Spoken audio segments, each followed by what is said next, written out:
नमस्कार, आप देख रहे हैं उत्तम हिंदू टीवी। सियासी गलियारों में हर दिन कुछ नया होता है, खबरें भी आप तक पहुंचती हैं, पर असल में उन सियासी गलियारों में होने वाली खबरों के मायने क्या होते हैं, ये आप तक पहुंचने बहुत जरूरी है। और इसलिए हम लेकर हाजिर हैं हमारा प्रोग्राम चर्चा है खास, जिसमें बातचीत करने के लिए हमारे साथ मौजूद हैं उत्तम हिंदू टीवी के editor in chief mister Arvind Khanna ji. उनका बहुत बहुत स्वागत कर लेते हैं। सर, बहुत बहुत स्वागत है आपका। सर, सबसे पहला सवाल जो आज मैं आपसे पूछना चाहूंगी, प्रधानमंत्री नरेंद्र मोदी का 15 अगस्त को लाल किले की प्राचीर से दिया गया भाषण, जिस तरह से उन्होंने बातें की है कि आने वाले 5 साल में जो वो फैसले लेंगे उनका असर 1000 साल तक रहेगा, कहीं ना कहीं वो काफी आश्वस्त नजर आ रहे हैं कि जो अब चुनाव होंगे उनमें बीजेपी की जीत होगी और वो ही प्रधानमंत्री बनेंगे। क्या कहेंगे आप इससे, उनका कॉन्फिडेंस या ओवर कॉन्फिडेंस? उन्होंने तो स्पष्ट किया कि अगले साल मैं ही इस लाल किले से आपको अपनी उपलब्धियां बताऊंगा। वो आत्मविश्वास से भरे हैं।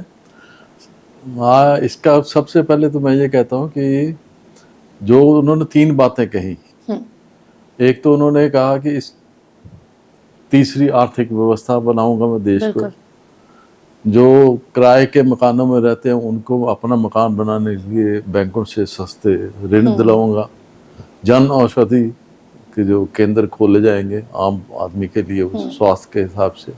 ये 3 गारंटियां उन्होंने की हैं।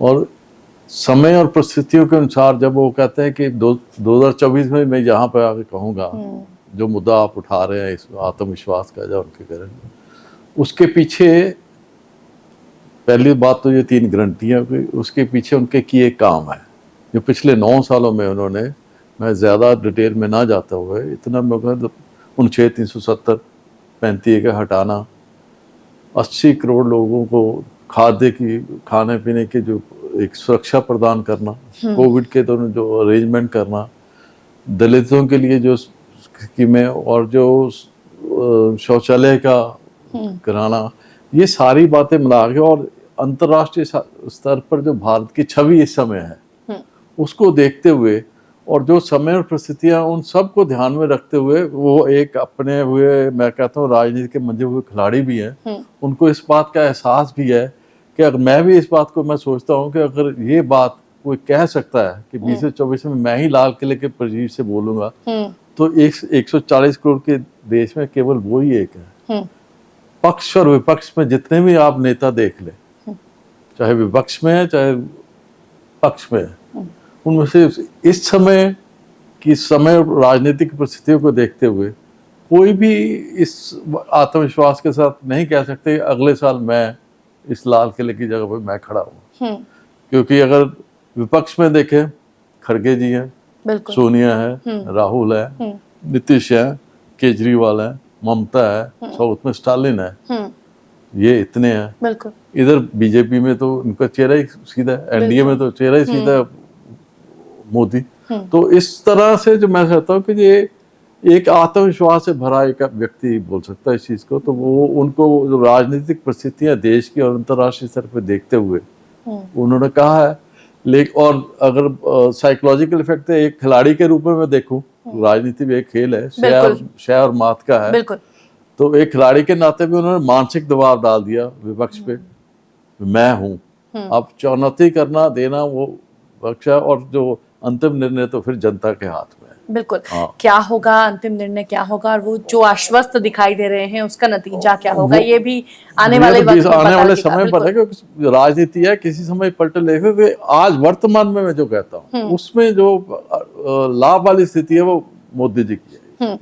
अरविंद जी, अगला सवाल, इस मानसून सत्र में देखा गया कई विपक्षी सांसदों को पूरे सत्र के लिए निलंबित कर दिया गया। हालांकि ये पहली बार नहीं हुआ है कि किसी विपक्षी सांसद को निलंबित किया गया है, पर वो जो निलंबन होता है वो कुछ कम समय के लिए होता है। दूसरी बात, जो निलंबन हुआ है वो अशोभनीय भाषा के इस्तेमाल के लिए हुआ है। हालांकि इस फैसले के बाद कहीं ना कहीं सांसदों को एक परोक्ष चेतावनी जरूर मिली है, पर विपक्ष का कहना है कि ऐसा करके सरकार विपक्ष की आवाज को दबाना चाहती है। आप इसे कैसे देखते हैं? मेरा ये मानना है कि ये एक तत्काल फैसला नहीं लिया कोई स्पीकर ने, ये होता ना इमीडिएट रिएक्ट किया ना। ये पिछले संसद का जब सेशन ये और इससे पीछे इस सेशन में अगर आप ले लें कि दिल्ली के विधेयक को लेके, मणिपुर के मुद्दे को लेके जो अविश्वास प्रस्ताव आया, जब वो चर्चा का समय आया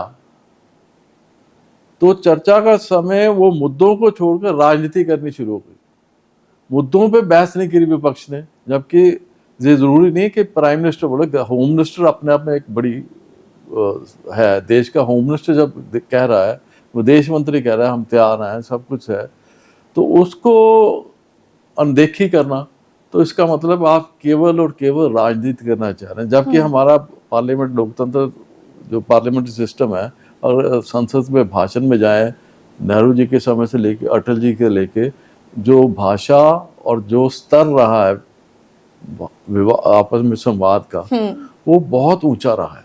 बिल्कुल। और मैं ये समझता हूँ कि कुछ जो नए सांसद आए हैं, कुछ जो राजनीतिक परिस्थितियां बनी, जैसे कि कांग्रेस में मुद्दा जो शुरू हुआ और वो विरोध के लिए विरोध, अब अधीर रंजन जो है उनको निलंबित किया, वो विपक्ष के एक बड़े वरिष्ठ नेता है। अगर दूसरी तरफ इनके साथ रिंकू जी आते हैं हमारे जलंधर के, दोनों में गैप है, एक बहुत वरिष्ठ है, एक नया पहले से, पर समस्या भाषा की आ गई दोनों में। उनका करने का ढंग, पर्चियां पाड़ना, उनको पता है कि पहले ऐसे पर्चियां हॉल में जाके करना, जब संसद की गरिमा को वो मर्यादा नहीं रखी, उधर भी मर्यादा का।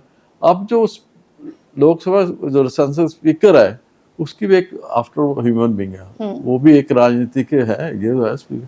तो वो एक अति जब उसको लगता है कि हाँ प्रिविलेज स्पीकर का है, उसको जब एहसास होता है कि नहीं ये मर्यादाहीन बात हो रही है, जब मुद्दों पे नहीं आ रहे, सिर्फ राजनीति करने आ रहे, तो अति का फिर रिएक्शन भी अति हो गया। हम ये कह सकते हैं कि निलंबन को आप चुनौती नहीं दे सकते, उसका समय जो है वो सीमा थोड़ी सी ज्यादा है। वो सीमा में अगर रहते तो फिर उनके भी उंगली ना उठती, तो उनके भी इज्जत रहती मैं उनके पर। वो सीमा जो है वो ज्यादा है, क्योंकि जब एक दफा या दो दफा एक समय सीमा के बीच में हम निलंबन करते हैं, तो वो एक चुनौती, एक चेतावनी मिल जाती है कि हाँ आप मर्यादा में रहो। लोकसभा की अपनी भी और सबकी मर्यादा में रखते हुए, तो अगली दफा करनी है तो फिर उस समय आप कर सकते हैं। एक बारी में आप करना, वो थोड़ी सी एक प्रश्न चिन्ह लगता है उस बात। सर अगला सवाल है, 10 अगस्त को राज्यसभा में केंद्र सरकार एक बिल लेके आई है, मुख्य चुनाव आयुक्त बिल और अन्य चुनाव आयुक्त विधेयक 2023। इसमें क्या है कि जो चुनाव आयुक्तों की जो नियुक्ति है वो प्रधानमंत्री की अध्यक्षता वाली 3 सदस्यीय कमेटी करेगी। इसमें एक नेता, लोकसभा के नेता प्रतिपक्ष शामिल होंगे और एक नॉमिनेटेड कैबिनेट मंत्री शामिल होंगे। जो कैबिनेट मंत्री होंगे उसका जो सिलेक्शन है वो प्रधानमंत्री करेंगे। विपक्ष का कहना है कि जो बिल है लोकतंत्र के लिए खतरा है, आप इसे कैसे देखते हैं? नहीं, उन्होंने जो चीफ जस्टिस है उसको बाहर निकाला है। पहले एक न्यायिक, इसमें जो बेसिक मुद्दा ना, वो एक बात समझे, उन्होंने उसकी जगह कैबिनेट मंत्री और एक और आदमी, कमेटी तो बनाई उन्होंने। इसमें जो देखो, एक राजनीति शास्त्र में हमारे जो सिस्टम है उसमें कार्यपालिका है, न्यायपालिका है, विधानपालिका। विधानपालिका सबसे ऊपर है, उसके बाद कार्यपालिका, फिर न्यायपालिका। अब हुआ क्या है कि पिछले जो 10-15 साल, 10 साल मोहन सिंह जी के, उससे पहले बीच में एक 10 साल का पीरियड ठीक रहा। ऐसा दौर रहा जबकि जैसे आज भी संसद में अगर मोदी की सरकार मजबूत सरकार है तो उसने ये फैसला ले लिया। ये इंडिकेशन है न्यायपालिका का, क्योंकि न्यायपालिका बहुत एक्टिव है इस समय। वो उसकी जो कार्यपालिका में भी और विधानपालिका के क्षेत्र में भी वो कदम रखती है। तो ये एक संकेत, मैं इसको नेगेटिव नहीं मानता। देखो, विधानपालिका संसद सुप्रीम है। अब इस समय जो बहस चल रही है, मान लो 370 पे भी चल रही है, बहस चल रही है सुप्रीम कोर्ट में। लेकिन जबकि एक बात बड़ी स्पष्ट है कि जब पार्लियामेंट सुप्रीम है इस सिस्टम में, पार्लियामेंट अगर 400 या 450 कोई सीट जीत सकता है, वो कॉन्स्टिट्यूशन बदल सकता है। 100 अमेंडमेंट से इससे ज्यादा हो चुकी है। तो ये जो इंडिकेशन है, ये एक मजबूत सरकार का है। विपक्ष कह सकता है कि हाँ ये डिक्टेटरशिप है, ये फलाना, पर एक बड़ी स्पष्ट राजनीतिक रूप से अगर देखें तो एक ये संकेत है कि एक मजबूत सरकार बैठी है और विधानपालिका अपना असर्शन कर रही है। न्यायपालिका वो चेक कर रही है कि आप, आपकी सीमा है, आप हमारे कानून को रिव्यू कर सकते हैं, खत्म नहीं कर सकते। बस ये स्थिति है, ये इंडिकेशन को दे। अब पावर अपॉइंटमेंट की विधानपालिका के पास है, न्यायपालिका के पास नहीं है। लेकिन न्यायपालिका चीफ जस्टिस था कि अपॉइंटमेंट में मैं आ जाऊं, तो वो नहीं मानते इस बात को। तो ये एक पॉलिटिकल एंगल से सोचने वाली बात है कि विधान पालिका अपने आप को असर्ट करे, कि अपने राइट्स को बनाए रखे, क्योंकि अगर राइट्स टिल्ट करके न्यायपालिका कर जाते तो न्यायपालिका कोई इलेक्टेड मेंबर नहीं है, जज जो है इलेक्टेड मेंबर नहीं है, पावर इलेक्टेड मेंबर के पास है। तो उनके अपना रिसर्चर बनाना बहुत जरूरी है अगर पार्लियामेंट सिस्टम चलना है। कल को कोई एक न्यायपालिका में आ जाए, कार्यपालिका में कल कोई हमारा जनरली कोई इतना सुप्रीम हो जाए, वो मैं लोकप्रिय हो गया हूँ, कल को मोदी जी के नहीं कर सकते। वो एक सिस्टम है, उस सिस्टम की मर्यादा रखना, कोई लक्ष्मण रेखा कोई भी पार करेगा, कल को कार्यपालिका करती है, न्यायपालिका करती है, विधान, उनको अपना अपनी सीमा रखना होगा अपनी। और ये एक मजबूत सरकार का संकेत है कि आप अपनी सीमा में रहें, बस इसका इतना सिंपल है। विपक्ष राजनीति करे, उनको अपना कहने का मतलब है, लेकिन मुद्दा बड़ा सीधा मेरा स्पष्ट सोचनी है कि न्यायपालिका को उन्होंने अपनी लक्ष्मण रेखा दिखाई है, भाई आप इससे आगे नहीं आ सकते, हमारे कानून का रिव्यू करो, हमें कोई समस्या नहीं, पर आप कहो कि नियुक्ति में भी हम आएंगे, वो नहीं पॉसिबल। अगला सवाल इरविन सर, 2024 के लोकसभा चुनावों को लेकर कयास लग रहे हैं, सियासी कयास लग रहे हैं कि अकाली और बीजेपी एक साथ आ सकते हैं, पर तस्वीर अभी तक स्पष्ट नहीं है। आपको क्या लगता है, अगर ये दोनों एक साथ चुनाव लड़ते हैं तो क्या भविष्य होगा इनका, और अगर अलग अलग चुनाव लड़ते हैं तो इनका भविष्य क्या होगा? देखो, मेरे ये मानना है कि राजनीति में कोई अनहोनी नहीं होती, कुछ भी संभव है। आज जो जितना ये वो कहते ना, ना करते हाँ प्यार की ये भाषा होती है कि ना करते इकरार हो गया, ये वही भाषा है मेरे हिसाब से। अकाली और बीजेपी की ना करते अंत में इकरार ही होगा, क्योंकि इसका कारण एक है कि जो राष्ट्रीय स्तर पर अभी उन्होंने मध्य प्रदेश और उधर की बिहार की बीजेपी एनडीए ने सीटें अनाउंस किया, उसमें भी उन्होंने अपने जो गठबंधन के हैं दल, उनको 6 सीटें या 40 सीटें बिहार की, तो उनमें 10 उन्होंने दिए, 30 अपने पास रखी है, गठबंधन को दिया। एक संकेत तो ये सीधा कि गठबंधन को वो मान्यता दे रहे हैं एनडीए में। दूसरी स्थिति पंजाब को लेके, जब अकाली दल बीजेपी को लेके, तो उसमें ये देखिए कि कांग्रेस और आप अगर मिल सकती है, और वो भी दिल्ली में, दिल्ली वाली कांग्रेस ने 5 करके दे दिया हाईकमान को कि फैसला आपको छोड़ दिया, हम अपने में ले लेते, आप जो हित में। तो पंजाब की स्थिति भी स्पष्ट है। पंजाब कांग्रेस ने भी पिछली दफा मना किया था इनके साथ भी नेशनल लेवल पे गठबंधन ना करो, पर हुआ। अब स्थिति फिर दिल्ली वाली पंजाब की, मैं नहीं कांग्रेस की, जब कांग्रेस में और आप मिल जाएंगे तो ये इनकी दोनों की, बीजेपी और अकाली दल की मजबूरी हो जाएगी, क्योंकि फिर इनको पता है कि अगर वो गठबंधन है तो हमें भी गठबंधन में जाना पड़ेगा।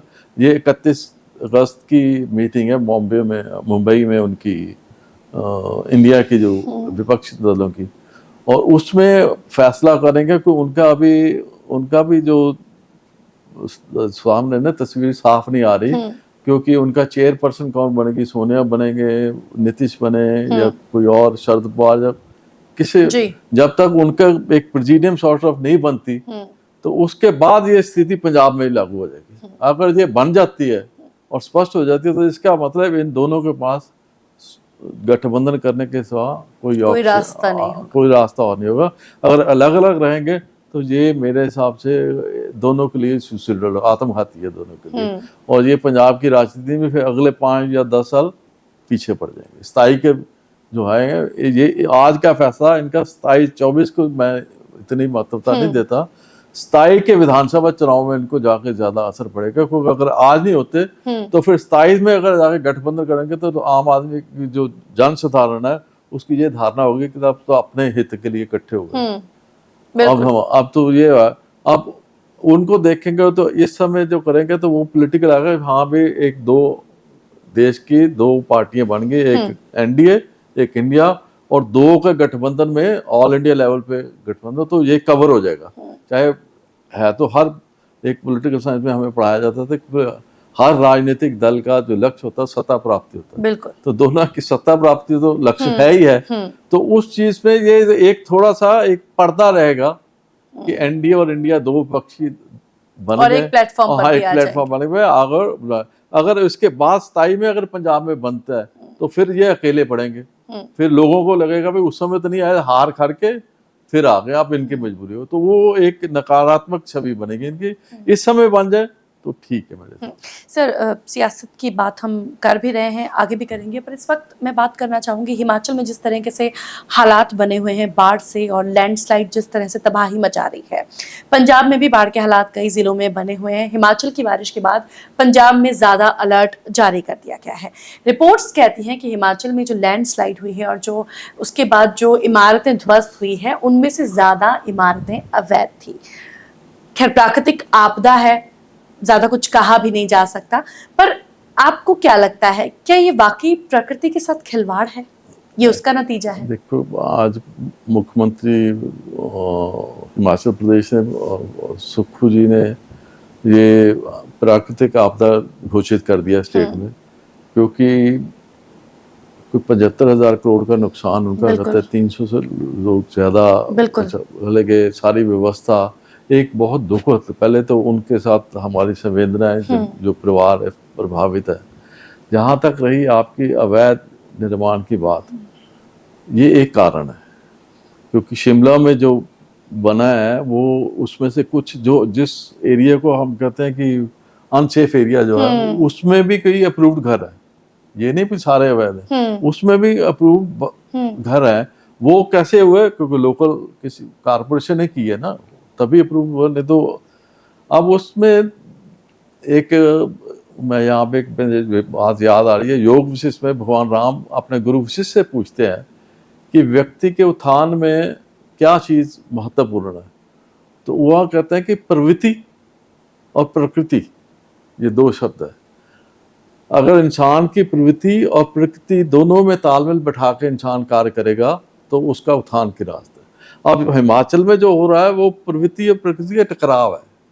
वहाँ पे जो कुछ बना, जितनी सड़कें बनी, जितने होटल बने, जितने मकान बने, वो प्रकृति के बिल्कुल विरुद्ध है, क्योंकि उतनी कैपेसिटी नहीं थी उस जगह की। जितने घने 2-2.5 लाख की आबादी शिमला बनी हुई है, 10,000 से कितने अधिक मकान बने हुए हैं, सड़कें जितनी चौड़ी की गई है और जिस ढंग से की गई है, उसमें बस वो एक जैसे कहते हैं कि भाई चौड़ी करनी है तो करनी है। उसने ये नहीं देखा है टेक्निकली कि ये चौक अगर बच सकता है तो बचा के, क्योंकि पहाड़ की कटिंग है वो एक टेक्निकल चीज है। पहाड़ की कटाई अगर ठीक नहीं हुई तो उसकी देर सवेर उसका पड़ेगा, वो प्रभाव पड़ा, बारिश आने के बाद पड़ा, तो वो चीजें नहीं देखी गई।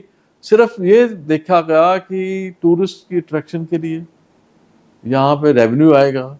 जब रेवेन्यू पे आप सोचते हैं और जो नेचुरल स्थिति है उसका आंकलन नहीं करते, तो उसका परिणाम भी 60% अगर नेचर की है तो 40% मैन मेड भी है।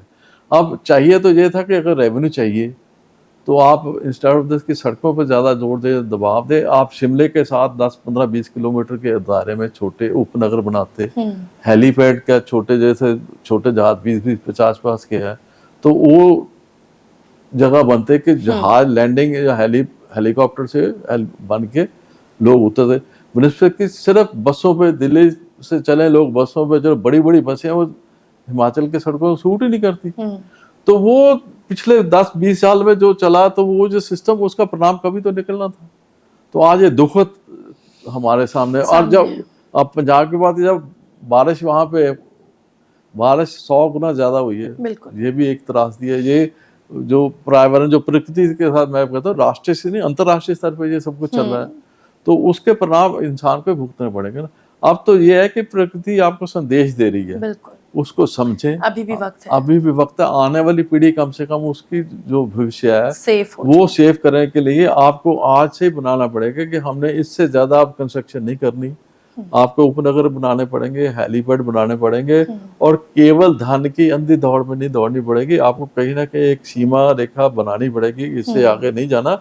आप अपने होटल हैं उनके रेट्स बढ़ो, उनकी बेसिक जो बुनियादी फैसिलिटीज हैं जो वो बढ़ा के अब बनाओ, ताकि हर कोई जाके अगर वहां पे जाए, फिर वहां पे पर्यावरण की प्रॉब्लम भी है, सैनिटेशन की प्रॉब्लम भी है, वो सारी चीजों आप देख के अगले 10-20-50 साल का सोच के अब करना पड़ेगा। ये एक बहुत दुखद घटना है, और ये इमीडिएट इसका सोल्यूशन भी नहीं है कोई। अब जो है इमीडिएट सोल्यूशन यही है कि केंद्र सरकार और स्टेट्स का मिलके, जो परिवार बेघर हो गए, जो सड़कें टूट गई, जो कम से कम जो पहले परिवार जिनके सदस्य चले गए, जो बेघर हो गए, उनको कैसे बसाया जाए, उनको हर तरह की मदद, बिना राजनीति के, दलगत राजनीति से ऊपर उठकर एक मानवीय पक्ष को सामने रखते हुए पहली प्रायोरिटी उनकी होनी चाहिए कि जो बेघर हो गए, जिनके घरों के आदमी व्यक्ति चले गए इस आपदा में, उनको कैसे बसाया जाए, उनका सहारा कैसे बना जाए, वो सबसे पहले पर सर ये सियासत है और सियासत करने वाले कोई मौका नहीं छोड़ते। फिलहाल अगली बात करते हैं सियासत से ही। डेमोक्रेटिक प्रोग्रेसिव आज़ाद पार्टी के जो अध्यक्ष हैं और पूर्व कांग्रेस नेता गुलाम नबी आज़ाद साहब, उन्होंने कहा है एक भाषण में जम्मू में कि जो मुस्लिम धर्म है वो केवल 1500 साल पहले अस्तित्व में आया है, हिंदू धर्म बहुत पुराना है और जो ज्यादातर मुस्लिम हैं वो पहले हिंदू थे। गुलाम नबी आज़ाद के इस भाषण के, इस बयान के आप क्या मायने निकालते हैं? देखो, पहले तो मैं उनको इस चीज़ की बधाई देना चाहूँगा कि उन्होंने सत्य को स्वीकार किया, चाहे वो देर से किया, किस तरह किया, पर उनकी आत्मा अंदर से बोली, वो सत्य बोले। ये सच्चाई है कि 1500 साल पहले इस्लाम अस्तित्व में आया। और दूसरी सच्चाई ये है कि पहले कश्मीरी पंडित ही थे घाटी में, उसके बाद ही उनकी कन्वर्शन हुई। और ये कन्वर्शन जो उन्होंने 600 साल का है, एग्जैक्ट 600 साल पहले ही हुए है। वहाँ पे एक सिकंदर, उनके सुल्तान सिकंदर राजा था। सुल्तान सिकंदर का पीरियड है 1390 से 1413 तक, 1390। और उनका एक प्रधानमंत्री था भट्ट, हिंदू था, लेकिन उसने भी धर्म परिवर्तन किया। वो उसका नाम याद मुझे एग्जैक्ट क्या है, मुस्लिम, वो उसने धर्म परिवर्तन। ये दो आदमियों ने, इतिहास में लिखा गया है कि इन दो आदमियों ने कश्मीर के कोई गांव, शहर, नगर नहीं छोड़ा जहाँ के मंदिर नहीं तोड़े, मूर्तियों नहीं तोड़ी। हिंदुओं के जो धार्मिक ग्रंथ थे वो उठा के जहाँ जो मिला उठा के उन्होंने डल लेक झील में फेंक दिए। और इन्होंने तलवार के जोर पे इतनी कन्वर्शन कराई, या इतने कत्ल किए जो नहीं माने। 7 मन जनेऊ जलाए गए। कितने कत्ल किए होंगे, जनेऊ का कितना, 4 धागों के 3 धागों का कितना वजन हुआ होगा। तो इसको बुत शिकन भी कहते हैं कि इसने बुत तोड़ने वाला, इसका एक नाम बन गया सुल्तान। उस समय पहली दफा 1410 के बाद घाटी में इस्लाम मानने वाले बहुमत में आए। इतने कत्ल कर दिए उसने, या कन्वर्शन करा दी।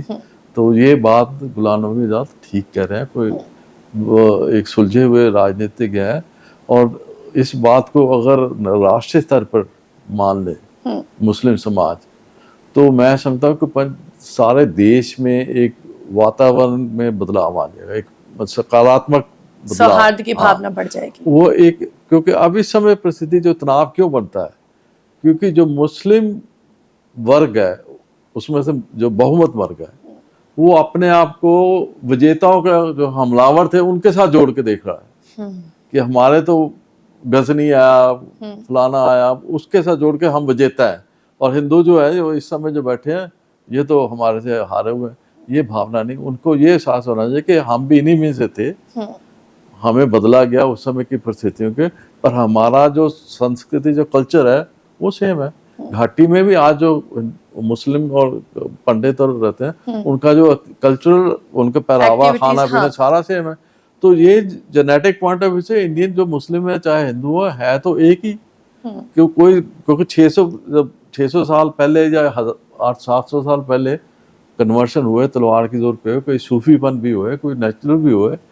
तो ये चीज़ अगर आप मान के चले तो आपका वर्तमान और भविष्य दोनों ही, राजनीतिक तौर से भी, सामाजिक तौर से भी और आध्यात्मिक तौर से, तीनों स्तर पे आपको एक ऐसा पॉजिटिव साइड नजर आएगी जो आप आने वाली पीढ़ियों के लिए एक अच्छा रास्ता बनाने के लिए, विकास के लिए, देश के हित में है। ये एक अच्छी सोच है।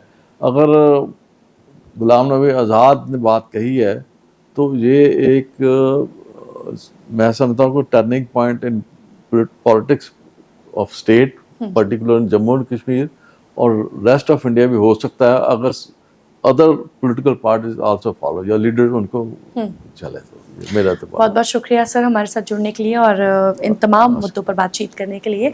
तो उत्तम हिंदू टीवी आप देख रहे थे, हमारे प्रोग्राम चर्चा है खास। अगली बार कुछ नए मुद्दों के साथ फिर मुलाकात होगी, तब तक देखते रहिए उत्तम हिंदू टीवी।